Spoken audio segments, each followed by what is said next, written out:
जय जय श्री हरिवंश। प्रणाम। तो प्रभु का नाम लेते हुए अपने तन मन प्राणों को पवित्र करते हुए आज की चर्चा का आरंभ करते हैं।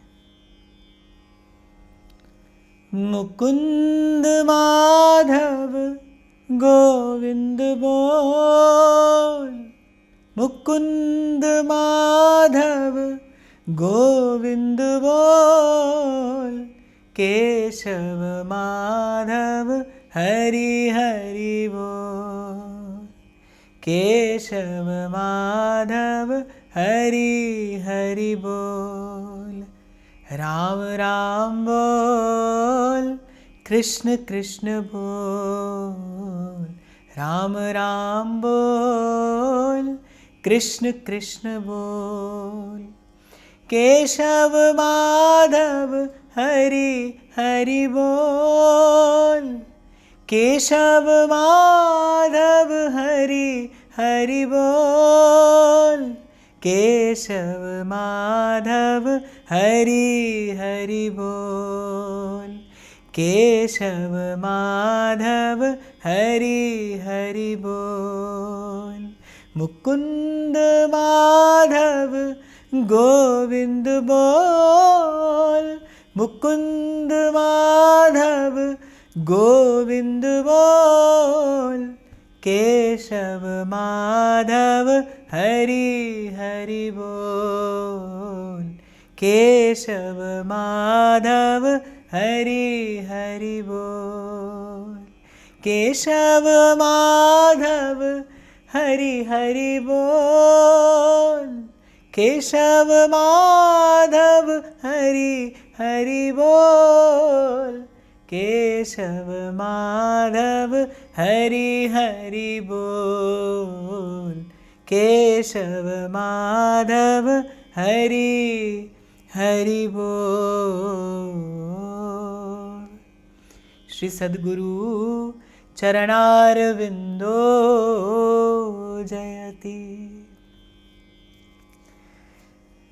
तो एक अत्यंत महत्वपूर्ण और मैं कहूँगा मूल्यवान प्रश्न से अब की बार आपने और मैंने इस संवाद का आरंभ किया कि ये जीवन, ये अवसर क्यों मिला है आपको मुझे। और उसी विचार और चिंतन के माध्यम से आपने मैंने उत्तर खोजने का प्रयास किया कि किसी अन्य कारण के लिए नहीं, किसी अन्य उद्देश्य के लिए नहीं, अपितु जीवन मिला है स्वयं को श्रेष्ठ बनाने के लिए, जीवन मिला है स्वयं को साधने के लिए, जीवन मिला है स्वयं को प्रभु के अनुकूल बनाने के लिए, जीवन मिला है प्रभु से परिचय प्राप्त करने के लिए। आपको स्मरण हो तो शायद दूसरे दिन की चर्चा में मैंने आपको निवेदन किया था कि मनुष्य के अतिरिक्त जितनी भी योनियां हैं उसमें प्रभु तो जीव को देख पाते हैं, लेकिन जीव प्रभु को नहीं देख पाता। केवल एक मनुष्य की योनि में ऐसा अवसर हाथ आता है कि जीव भी प्रभु की ओर सन्मुख होता है, प्रभु भी जीव को देखते हैं और ये भगवत चरणों का प्रेम, ये जन्म जन्म का शाश्वत संबंध स्थापित किया जा सकता है। तो जीवन मिला है स्वयं को साधने के लिए। अब साधना किसे कहते हैं, इसकी चर्चा आपने और मैंने कल की थी कि अपने गुणों का विकास, और इतना विकास, इतने उदार हो जाएं आप और मैं, इतनी उदारता आ जाए आपके मेरे हृदय में, इतनी विशालता आ जाए आपके मेरे भीतर कि सब समा जाए उसमें। कहने का तात्पर्य है कि प्रयास हो एक साधक का, एक भगवत भक्त का, कि उसका जीवन सबके लिए सुखद हो, उसका जीवन सबके लिए अनुकूल हो। और पहले भी कई बार बड़े विस्तार से इस विषय पर मैं चर्चा करता रहा हूँ कि तन से या धन से न हो सके इस सृष्टि की सेवा किसी अभाव के कारण, तो मैं कहता हूँ कम से कम मन से, सद्भाव से, शुभ संकल्प से, प्रसन्न विचारों से तो इस सृष्टि की सेवा होती रहे, सदा होती रहे। मैं एक बार फिर दोहराऊंगा अपने शब्द कि प्रभु मिलते हैं जिसके पास निर्मल मन है, और ये मन की निर्मलता प्राप्त होती है सेवा से। जी हाँ, मैं बड़े विश्वास के साथ आपको ये बात कह रहा हूँ और मैं बड़े अधिकार के साथ भी इसे कह सकता हूँ, क्योंकि ये अनुभव है कि सेवा के जैसी कोई विधि नहीं है अंतःकरण को निर्मल करने की, पवित्र करने की। अन्य साधन भी हैं, वो भी कुछ न कुछ परिणाम अवश्य लाते हैं, लेकिन सेवा से बड़ा त्वरित परिणाम आता है। सेवा से धुल जाती है अंतर्मन की मैल, सेवा से हृदय निर्मल भी होता है, पवित्र भी होता है, प्रसन्न भी होता है और स्वस्थ भी रहता है। तो इतने विकसित हो जाएं आपके मेरे गुण कि हम सबके लिए सुखद हो जाएं, हम सबके लिए हितकारी हो जाएं। हमारे श्री सेवक जी महाराज कहते हैं, हरिवंश नाम लीन जे अजात शत्रु ते सदा। अजात शत्रु, कोई शत्रु ना हो जिसका। रामायण में एक बड़ा सुंदर पात्र है, एक बड़ा अद्भुत व्यक्तित्व है, विश्वामित्र। और उनका अधिकार कैसा है कि मांग लिया उन्होंने महाराज दशरथ से जाके कि देने ही होंगे आपको मुझे श्री राम और लक्ष्मण। और श्री राम और लक्ष्मण को भी जब लेकर चले हैं विश्वामित्र, तो कैसे चले हैं? आगे आगे मुनि विश्वामित्र हैं, पीछे पीछे प्रभु श्री राम हैं और श्री लखनलाल जी हैं। और अहिल्या के उद्धार के समय तो जब श्री रघुनाथ जी संकोच करते हैं कि मैं कैसे एक ऋषि पत्नी का अपने चरणों से स्पर्श करा दूं, तो विश्वामित्र जो हैं वो आज्ञा देते हैं प्रभु को कि आपको मेरी आज्ञा है, ये कार्य आपको करना ही होगा। ये शब्द जो है ना, विश्वामित्र, अर्थात जो सारे विश्व का मित्र है, जो सारे विश्व का मित्र है, जो अजात शत्रु है। ये पात्र एक और संकेत भी कर रहा है, ये जो नाम है ये बड़ा महत्वपूर्ण है, विचारणीय है, विश्वामित्र। और जो विश्वामित्र है अर्थात जो अजात शत्रु है, जिसका किसी से बैर नहीं, विरोध नहीं, फिर उसके पीछे पीछे भगवान चलते हैं। वो प्रभु को साधिकार कहकर भी अपना कार्य करा सकता है। भगवान को मानना पड़ा, विश्वामित्र जी ने जब आज्ञा दी तो प्रभु को स्वीकार करना पड़ा। तो कभी कल्पना करिए उस झांकी का कि वन में मुनि आगे आगे चल रहे हैं, प्रभु पीछे पीछे, लेकिन आगे आगे कौन चल रहा है? विश्वामित्र। कहने का मेरा तात्पर्य है कि वैर और विरोध से रहित हो जाए जीवन। यद्यपि ये सरल नहीं है, ये सरल नहीं है। मैंने कह दिया, आपने सुन लिया।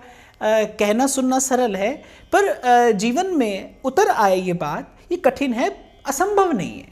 यदि आप और मैं ईमानदारी से प्रयास करें तो फिर ये संभव है। और पहले दिन मैंने आपको कहा था, भाई इसी का नाम साधना है। धीरे धीरे इन गुणों को प्राप्त करना, अपने गुणों का विकास करना, इस दैवी संपत्ति से अपने जीवन को समृद्ध बनाना, स्वयं को विभूषित करना, सुसज्जित करना, इसी का नाम साधना है। बहुत बार उलझ जाते हैं हम साधना के नाम पर किसी क्रिया विशेष में, और अपने वास्तविक व्यक्तित्व के विकास पर आपका मेरा ध्यान नहीं जाता। बहुत बार ऐसा होता है भाई, प्राय करके ऐसा ही होता है। समर्थ सद्गुरु के अभाव में व्यक्ति साधन तो करता है लेकिन सधता नहीं। व्यक्ति साधन तो करता है लेकिन सधता नहीं। कहने का मेरा तात्पर्य कि कोई बड़ा व्यापक परिणाम जीवन में नहीं आता। जिस उद्देश्य से साधन के पथ पर चला, उस उद्देश्य की प्राप्ति नहीं होती, लक्ष्य की प्राप्ति नहीं होती। देखो, जो चलेगा उसे कुछ ना कुछ तो मिलेगा। क्रिया की प्रतिक्रिया ये प्रकृति का स्वभाव है, कोई बड़ी बात नहीं है, ये कोई बहुत बड़ी उपलब्धि नहीं है। साधन पथ की उपलब्धि तो यही है कि एक दिन इतना सुंदर हो जाए ये जीवन, एक दिन ये मन की खली खिलकर इतनी सुंदर पुष्प बन जाए कि प्रभु आकर्षित होकर आए इसकी ओर। जैसा मैंने कल के प्रसंग में निवेदन किया था कि इतने सुंदर गुण विकसित हो जाए आप में कि प्रभु आकर्षित हो आपकी ओर, खोजते खोजते आए भगवान आपकी ओर। इस संसार की भीड़ में प्रभु पुकारे आपका मेरा नाम लेकर। और अब मैंने कहा, कुछ देर पहले ही मैंने आपसे निवेदन किया कि ये सरल तो नहीं है लेकिन संभव है। मैं फिर से और बल देकर कह रहा हूं ये पंक्ति, ये सरल नहीं है लेकिन संभव है, असंभव नहीं है। इस स्थिति को प्राप्त किया जा सकता है। तो इसी का नाम साधना है कि धीरे धीरे अपने गुणों का विकास हो, धीरे धीरे अपनी चेतना का, अपने व्यक्तित्व का उत्थान हो, और साथ ही साथ हम भरसक प्रयास करें, ईमानदारी से प्रयास करें हम कि धीरे धीरे हमारे दोष दूर हों। और इस चरण में ये तो चर्चा हुई कि वस्तुतः साधना क्या है। इस चरण में, इस दिशा में जो सबसे पहला पग बढ़ाया जा सकता है, उसकी बात कल कुछ की थी मैंने आपके साथ कि परिश्रम, पुरुषार्थ से युक्त रहे हमारा जीवन। मैंने श्री कबीर जी का प्रसंग निवेदन किया कि समर्थ होने पर भी कबीर जी चाहते तो कबीर जी के एक संकेत पर उनके घर में धन का भंडार भर जाता, रैदास जी चाहते, जिनके श्री चरणों के सेवक हुए बड़े बड़े राजा महाराजा, वो रैदास जी चाहते तो क्या धन की कमी रहती, क्या धन का अभाव रहता, पर उन्होंने पुरुषार्थ नहीं छोड़ा। रैदास जी के जीवन के प्रसंग में आता है कि काशी नरेश उनका दर्शन करने आते हैं। उस समय रैदास जी कठौते में चमड़ा धो रहे हैं, अर्थात काशी नरेश उनका दर्शन करने आ रहे हैं, इसका मतलब रैदास जी की बड़ी प्रतिष्ठा है, तभी काशी नरेश उनका दर्शन करने आ रहे हैं। लेकिन प्रतिष्ठित होने के बाद भी रैदास जी अपना कार्य कर रहे हैं। अच्छा, एक और बात यहाँ पर बड़ी ध्यान देने की है कि कबीर जी कपड़ा ही बुनते रहे और रैदास जी चमड़ा ही धोते रहे। स्वीकार करते हैं ओछी हमरी जात है और ओछा कि सब हमार, पर नीचे को प्रभु ऊंच कियो है कह रैदास विचार। इसीलिए कल आपको मैंने कहा था कि देखा देखी किसी दौड़ या किसी होड़ में पड़कर ये समय रूपी अमूल्य संपत्ति अपने हाथ से गंवाइए मत। आप अपने साधारण धर्म का पालन करिए। आप यदि गृहस्थ में हैं, आप यदि परिवार के मध्य में रहते हैं, तो आप पहले अपने साधारण धर्म का पालन करिए। उसी साधारण धर्म के पालन के प्रसाद स्वरूप आपको बल मिलेगा, आपको धीरज मिलेगा, आपके जीवन में तितिक्षा आएगी, आपके जीवन में सहनशीलता आएगी। क्या सोचते हैं आप, क्यों देते हैं प्रभु साधक के जीवन में ये सब द्वंद्व दुविधाएं, ये सब कष्ट, ये सब प्रतिकूलताएं? अरे आपको मुझे सबल बनाने के लिए देते हैं, आपको मुझे सुदृढ़ करने के लिए देते हैं। यही विधि है प्रकृति की सुदृढ़ बनाने की, यही विधि है प्रकृति की बल प्रदान करने की। तो अपने घर में, अपने गृहस्थ में रहते हुए कर्तव्यों का समुचित प्रकार से पालन करते हुए विश्वास रखिए, आप धर्म का पालन करेंगे। धर्म के पालन का प्रसाद क्या है? धर्म ते बिरति। धर्म का पालन करने से संसार में उलझता नहीं व्यक्ति। आप ये ना समझिएगा कि आप ईमानदारी से अपने कर्तव्य कर्म का पालन करेंगे। आप यदि गृहस्थ हैं, आप घर परिवार में रहते हैं और आप घर परिवार के कर्तव्यों का पालन करेंगे तो आप संसार में फंस जाएंगे ना, ऐसी भूल ना करिएगा। धर्म ते बिरति, आप अपने कर्तव्य का ईमानदारी से पालन करिए। हाँ, इतना अवश्य मैं कहूँगा कि साथ में सत्संग, सेवा, स्मरण, इसकी धारा जीवन में प्रवाहित होती रहे। देखो, बिना सत्संग के तो विवेक प्राप्त हो ही नहीं सकता ना। इसलिए ये बात तो कहने की आवश्यकता ही नहीं है कि अपने कर्तव्य का पालन ठीक प्रकार से आप तभी कर पाएंगे जब आपके पास विवेक होगा, और विवेक बिना सत्संग के आएगा नहीं। तो सत्संग से विवेक प्राप्त करते हुए अपने कर्तव्यों का ईमानदारी से पालन करिए, भरपूर प्रयास करिए, अपनी ओर से आप भरपूर प्रयास करिए और विश्वास रखिए, इसके परिणाम स्वरूप आप संसार में फंसेंगे नहीं। मैं आपको अपने अनुभव से कह रहा हूं, आपको संसार का वास्तविक स्वरूप दिखाई देगा। क्या है संसार और कैसे हैं संसार के संबंध। और मैं तो पहले दिन से आपसे कहता आ रहा हूं कि न तो संसार में उलझना है और न संसार से उलझना है, केवल संसार को समझना है, क्योंकि संसार से मुक्त होने की विधि केवल संसार को समझना है, न तो उलझना, लड़ना, न झगड़ना।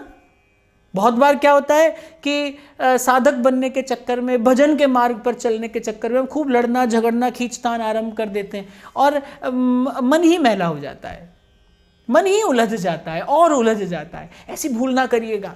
भगवान कहते हैं मम माया दुरत्यया, इसको जीतने का प्रयास ना करिए ना, इसको जीतने का प्रयास ना करिए। अपनी माया को तो केवल प्रभु ही परास्त कर सकते हैं, ये केवल प्रभु से ही पराभूत हो सकती है। गोस्वामी जी रामचरितमानस में कहते हैं, जही राख है रघुबीर ते उबरे ते ही काल महा।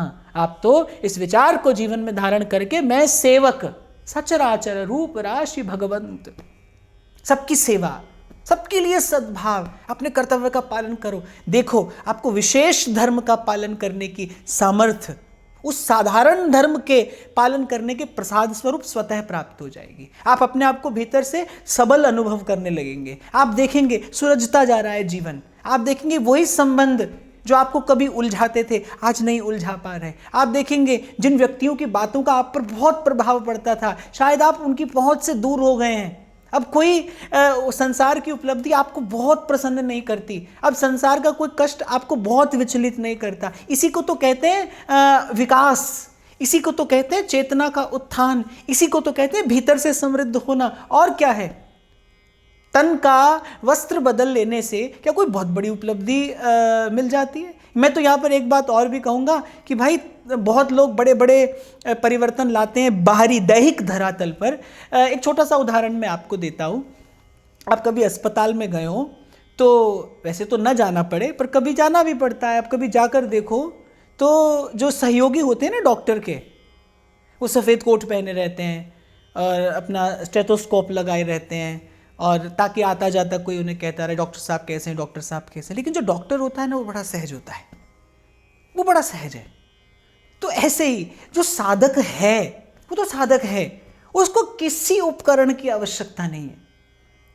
जो भीतर से साधक हो गया है, उसको तन के, देह के धरातल पर किसी परिवर्तन की आवश्यकता नहीं है। जो नहीं हुआ है लेकिन कहलाना चाहता है, दिखना चाहता है, प्रदर्शन करना चाहता है, उसको ये सब बहुत आवश्यक लगेगा, उसको बहुत जरूरी लगेगा कि बिना इसके तो काम नहीं चलेगा। लेकिन जो वस्तुतः साधक हो गया है, जो भीतर से सुलझ गया है, जो भीतर से जग गया है, उसको मिल जाए तो ठीक है, ना मिले तो ठीक है। मेरे महाप्रभु सुधानिधि में कहते हैं, बोले कोई राधा कांत के भाव में पारंगत मति कोई रसिक जन, बोले वो माला चंदन आदि धारण करे तो करे, न करे तो न करे, करे तो करे और ना करे तो ना करे। बड़ी बात भीतर से संभल जाना है, बड़ी बात भीतर से जग जाना है। तो इस प्रकार परिश्रम से हीन आपका जीवन ना हो, पुरुषार्थ से हीन आपका जीवन ना हो। और यहां मैं कहूंगा पुरुषार्थ का अर्थ है अपने कर्तव्य का पालन करना। ईमानदारी से करिए, ईमानदारी से करिए। जैसे बड़ा परिश्रम करो तो पसीना बहाना पड़ता है ना, कभी कभी बहुत झेलना पड़ता है मन को। संसार बहुत सताता है, कई बार है ही कांटों की बाड़ी भाई, क्यों नहीं सताएगा, इसका स्वरूप है। दुखालयम शाश्वतम, नानक दुखिया सब संसार। संत बार बार संसार के स्वरूप का परिचय यही दे रहे हैं आपको मुझे, और अनुभवी संत जिन्होंने देख लिया है वो बता रहे हैं, तो मान लेना चाहिए। और ऐसा है तो भाई फिर ऐसा ही है, अब आपके मेरे लिए तो बदलेगा नहीं, स्वीकार कर लीजिए इसे। मैं इसी को ही परिश्रम कह रहा हूं। मैं सर पर बोझ रखकर, बोझ ढोकर चलने को परिश्रम नहीं कह रहा, मैं पुरुषार्थ कह रहा हूं। अर्थात स्वीकार करिए, सहना पड़ेगा भाई, झेलना पड़ेगा, संसार की कटुता को स्वीकार करना पड़ेगा। खुली आंखों से देख लीजिए, हाँ भाई ऐसा है संसार, और ये ऐसा ही था और ये ऐसा ही रहने वाला है। इसी संसार में रहकर ही आपको मुझे सधना है, इसी संसार में रहकर ही आपको मुझे अपना मार्ग बनाना है। किसी भ्रम भूल या छलावे में ना आइए, कुछ नहीं बदलेगा। ये संसार तो ऐसा है भाई, क्षण क्षण बदलता संसार, क्षण क्षण सरकता संसार, क्षण क्षण बनता संसार, क्षण क्षण मिटता संसार, यही तो संसार है। यहाँ तो कुछ भी स्थिर नहीं, तो यहाँ का सुख कैसे स्थिर हो जाएगा। और अच्छी बात है कि सुख स्थिर नहीं है तो फिर दुख भी स्थिर नहीं है। न तो सुख आकर रहता है और न दुख ही आकर रहता है। आप और मैं भूल से उलझ जाते हैं, सुख में भी उलझ जाते हैं, दुख में भी उलझ जाते हैं, जबकि सुख भी आया है जाने के लिए, दुख भी आया है जाने के लिए। तो कल मैंने कहा था कि जहां आप हैं वहीं से और बड़े गर्व से, बड़े गौरव से, बड़ी बड़ी सुंदरता से अपने कर्तव्य को पालन करिए। बिल्कुल अपने मन में कोई हीन भावना न लाइए, कोई हीन भावना अपने मन में न लाइए। किसी कारण यदि किसी क्रिया विशेष को आप नहीं भी कर पा रहे तो चिंता न करिए। बड़ी समर्थ है भक्ति और बड़े दयालु हैं मेरे प्रभु। अरे जरा सी बात पर रीझ जाते हैं भगवान। मेरे ध्रुवदास जी कहते हैं कि रंच प्रेम में अपन पो हारत नवल किशोर। मैं छोटी सी बात आपको अपनी ओर से कहूं कि रंच मात्र, राई के दाने जितना प्रेम और अनुराग यदि प्रभु के चरणों में हो, थोड़ा सा निष्कपट और निश्चल भाव यदि आप और मैं अपने जीवन में ले आए तो पग पग पे संभाल करते हैं प्रभु। कैसे गिर जाएगा भगवान के आश्रित जीव? जो प्रभु की आस लेकर चला है वो कैसे गिर जाएगा, वो कैसे भटक जाएगा? क्या आपको प्रभु के स्वरूप और स्वभाव पर विश्वास नहीं? अपनी ओर न देखिए, जे में वेखा अवगुण अपने, फिर कुछ ना मेरे पल्ले। अपनी ओर देखो तो फिर तो एक जन्म क्या अनेक जन्म सफल नहीं हो सकते आप और मैं। देखना तो प्रभु की ओर है। भक्त कहता है प्रभु को, प्रभु मैं भी मेरी ओर नहीं देखता, आप भी मेरी ओर न देखिए, मैं भी आपकी ओर देखूं और आप भी अपनी ही ओर देखिए, तभी जीव का कल्याण संभव है, तभी हमारा कल्याण संभव है। तो विश्वास रखिए, भरोसा रखिए, स्वीकारिए जीवन को। इसे मैं कहता हूं जीवन को स्वीकार कर लेना। स्वीकृति हो आपके जीवन में और प्रसन्नता युक्त स्वीकृति हो आपके जीवन में कि तूने मेरे मालिक बहुत कुछ दिया है, तेरा शुक्रिया है। इस शुक्रिया से, इस धन्यवाद से स्वस्थ करिए अपने मन को, प्रसन्न करिए। अरे साधक प्रसन्न तो हो, आप साधन कर रहे हैं और आप प्रसन्न ही नहीं है। प्रसन्न होइए। और मैंने जब कल कहा ना परिश्रम करिए, परिश्रम करते हैं जब आप, पसीना बहाते हैं जब आप व्यायाम करते हैं तो शरीर स्वस्थ हो जाता है। ऐसे ही जब जब मन से परिश्रम करते हैं आप, और मन से परिश्रम करना क्या है, परिश्रम होता क्या है, आइए थोड़ा इस पर बात करते हैं। पहले क्या होता है परिश्रम? जो आपका मन करना तो नहीं चाहता लेकिन कराया जाता है, वो तन से मन से। परिश्रम करने की इच्छा कभी किसी की नहीं होती, उसके लिए परिश्रम के लिए परिश्रम करना पड़ता है। खूब कठिन कठोर व्यायाम करने की इच्छा किसकी होती है? पर करना पड़ता है। यदि स्वस्थ रहना है, यदि अपने शरीर को सुदृढ़ बनाना है तो आपको पीड़ा सहते हुए, कष्ट सहते हुए भी वो सब करना पड़ता है। इसी को परिश्रम कहते हैं, जिसमें सहज स्वाभाविक मन न जाए लेकिन उसका परिणाम सुखद हो, यही परिश्रम है। और मन का परिश्रम भी ऐसा ही है कि सहज स्वाभाविक मन उस ओर नहीं जाएगा। किसे अच्छा लगता है बार बार द्वंद्व झेलना, संसार की पीड़ा, संसार की कटुता किसे अच्छी लगती है? पर मैंने कहा इसी को परिश्रम कहते हैं, मन का परिश्रम। इसे ही कहते हैं मन से पसीना बहाना। लेकिन इसका परिणाम बड़ा सुंदर आता है भाई, इसका परिणाम बड़ा सुखद है। आप धीरे धीरे सबल होते जाते हैं, मजबूत बनते हैं आप भीतर से। दुख कम नहीं होते भाई। आपको लगेगा कि मैं कड़वी बात बोल रहा हूं, पर मैं सच्ची बात बोल रहा हूं, विवशता है मुझे कहना पड़ेगा। दुख कम नहीं होते भाई, व्यक्ति मजबूत बनता है। भक्ति दुख कम नहीं करती, भक्ति व्यक्ति को शक्ति प्रदान करती है। मैं दोहराता हूं अपनी बात, बड़ी काम की बात है, विचारणीय है, आपके मेरे हम सबके काम की। दुख कम नहीं होंगे भाई, पीड़ा कम नहीं होगी। भक्ति उस और कार्य ही नहीं करती, वो तो जीव का, आपका, मेरा प्रारब्ध है, वो अपनी गति से चलता है। भक्ति दुख कम नहीं करती, भक्ति व्यक्ति को शक्ति प्रदान करती है। अछूता हो जाता है व्यक्ति। एक समय ऐसा आता है जब संसार का सुख और संसार का दुख दोनों दृष्टा की भांति केवल व्यक्ति देखता है। इसे ही कहते हैं सुलझना। सुख के साथ सुखी हो जाना, दुख के साथ दुखी हो जाना, इसे ही कहते हैं उलझना। अब आप अपना आकलन जरूर करना। अगर संसार की उपलब्धि से सुखी होते हैं और पीड़ा दुखी कर जाती है तो अर्थात माने अभी हम उलझे, हाथ में कितनी भी माला हो, कितना भी सुंदर तिलक आपने लगाया है, कुछ भी करते हो आप भाई, भक्ति के नाम पर, साधना के नाम पर कोई भी क्रिया आप करते हैं, लेकिन यदि संसार के सुख से प्रसन्नता होती है और संसार के दुख से पीड़ा होती है, माने आप उलझे हैं। और ना तो सुख सुखी करता है और ना दुख दुखी करता है, माने आप सदगुरु की कृपा से सुलझ गए हैं। बस उलझना और सुलझना यही है।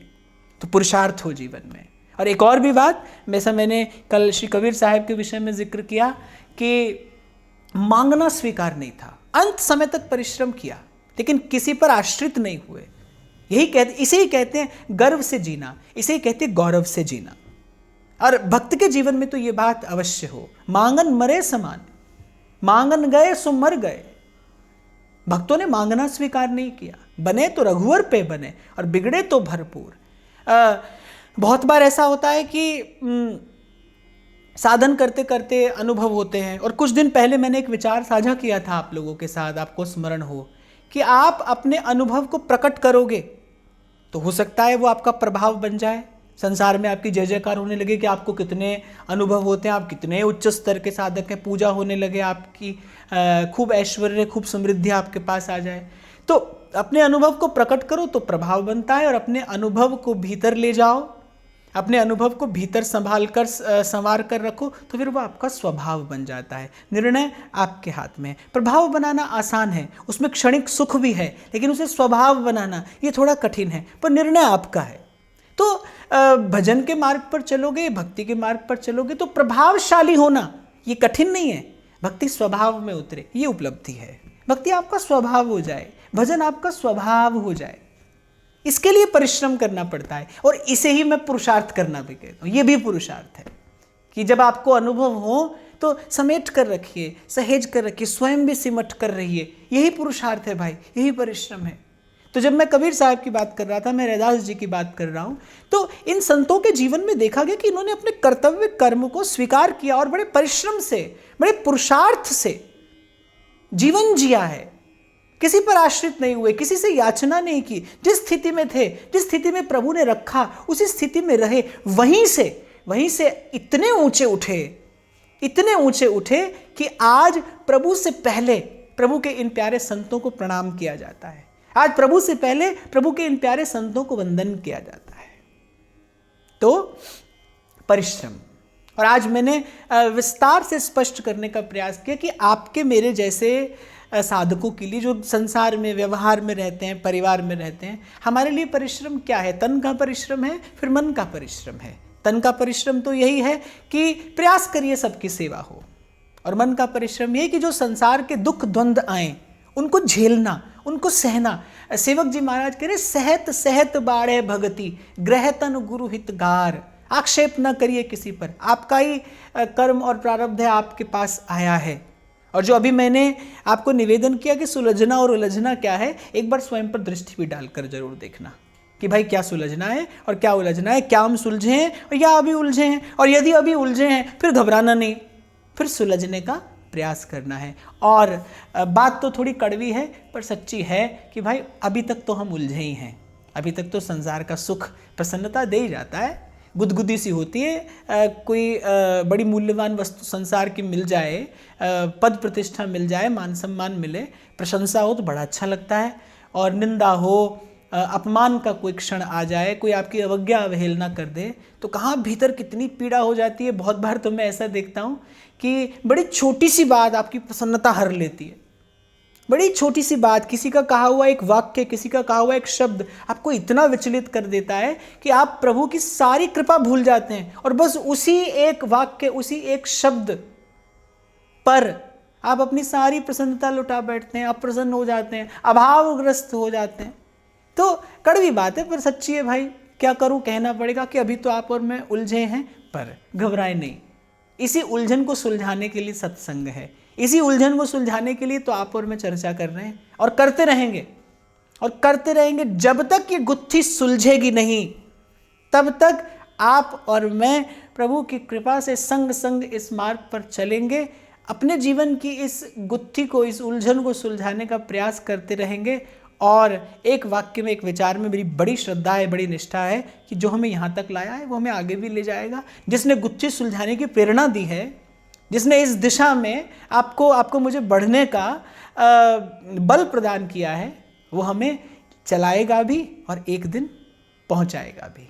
तो एक बार मैं समेट दूं आज की चर्चा और आज तक की चर्चा कि जीवन मिला है स्वयं को साधने के लिए। साधना है अपने गुणों का विकास करना और अपने दोषों के मार्जन का प्रयास करना। और साधना की दिशा में जो प्रथम चरण है वो है पुरुषार्थ, परिश्रम। और केवल तन का परिश्रम नहीं, मन का भी परिश्रम, तन का भी परिश्रम और मन का भी परिश्रम। और गांठ बांध कर रख लें हम ये बात कि परिश्रम ही सफलता की कुंजी है। परिश्रम से ही स्वस्थ रहा जा सकता है।